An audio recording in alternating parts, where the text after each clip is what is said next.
Ito, try natin painin siya, no? Yan, dito.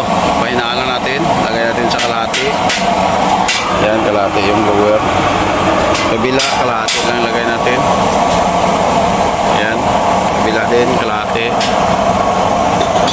So, yan po yung apoy ng mga kalahati. Ang kanyang controller. So, ilagay natin sa kalahati yung controller niya. So, napakaganda na po. Magandang gabi po. So, ngayon po mayroon tayong natapos na 3 piraso, no? So, pwede natin itong i-test-fire. Yung mga butas nito ay yan, pang LPG mode. Yung pwede natin mapainaan, pwede mapalakasan, pwede mapainin. So, yan. Titisfire natin ito. So, bali itong 3. Ang may-ari nito ay si Antonio taga Mindoro, Raymond taga Bukidnon, at saka si Sir Gilbert taga Bacolod. So, sila pong may-ari nito. So, ang kay Sir Romy Hernandez, so nabalot na po natin ito. Ang kuwan lang po ay nagkuhan po muna siya ng pira.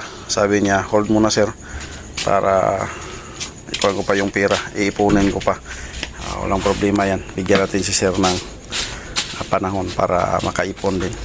Okay, yan, ito i-test natin, papuyin natin. Ito po, bali i-tutorial na din natin paano natin paapuyin, no? So, una, lagyan natin ng oil itong tangki. Yan, lagyan natin ng oil ang tangki niya.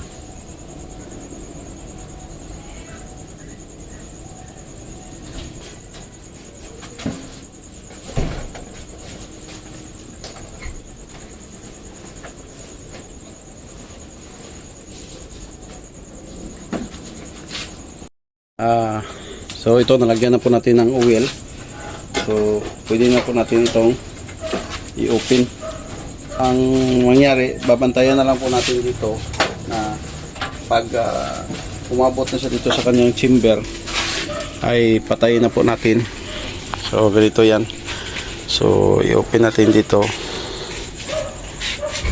Yan. Tapos babantayan natin dito para pangkuan lang yon. Kumbaga may pundo na po siya para pag maubos na po yung pangpalingas natin na krudo at papel, diretso na po yan papasok yung oil. So yan, hintayin na lang natin na umabot yan ang oil, tapos isisarado na po natin. Okay, yan, tumulo na po. So dito i-off na po natin. So ganun din gawin natin dito, bantayan na lang natin. So nakaabang lang po yan dito sa elbow para hindi po bumalik yung usok. At saka pag maubos na po yung papel at saka yung krudo nilagay na yan, diretso na po yun. Okay. Ito po, nalagyan na po natin ng papel. So lagyan na po natin siya ng krudo. Yan. Krudo po yung una natin pang palingas. Dahil yan po yung maganda sa pang palingas natin. Ayan. So, sisindihan na po natin. So, ito, nasindihan ko na po. So, i-open na po natin yung blower. Dito una. I-diretso na po natin yan, pull. So, hindi po yan mamamatay. Tapos dito, diretso pull. Ayan. Kabila. Ayan. So, pag ganyan, susunugin niyo po yung papel at saka yung krudo. So pag maubos na po yung krudo at saka papel, yun na po pag papasok natin ng oil dahil nakaabang na po yan doon. So hindi po yan mamamatay kasi mainit na po yung chamber nya. Okay, yan, painitin muna natin bago natin papasukan yung sa loob yan ng oil. Yan, ito po yung indikasyon na napaubos na po yung papel at saka krudo. So papasukan na po natin siya. So para tuloy-tuloy na po na yan siya. Yan. Dito rin, ubusin muna natin. Yan, marami pa.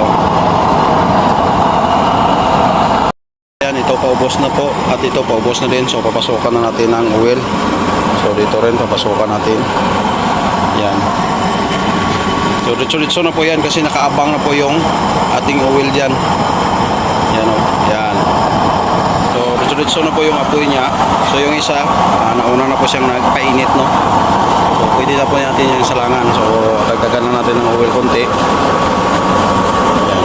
Ito, control na natin. Control. Yan.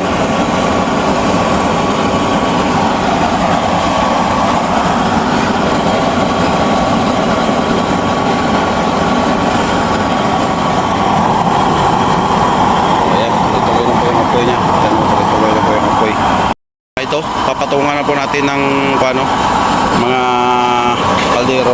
Yan. So yung isa, patungin natin ito.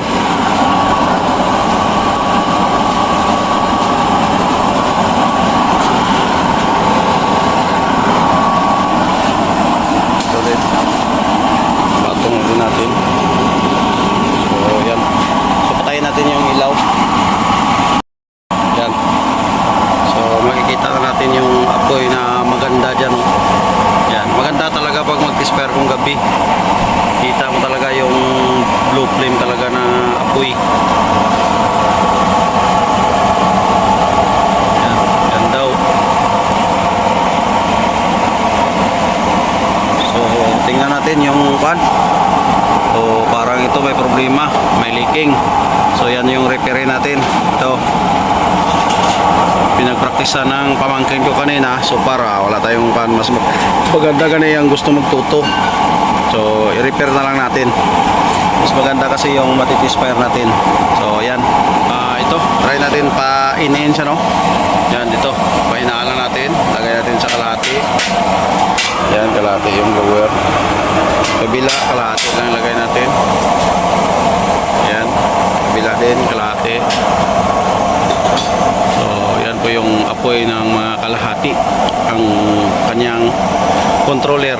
So ilagay natin sa kalahati yung controller niya. So napakaganda na po. So painin pa natin.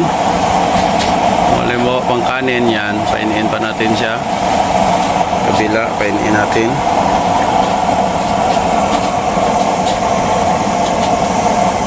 Yan, kabila din.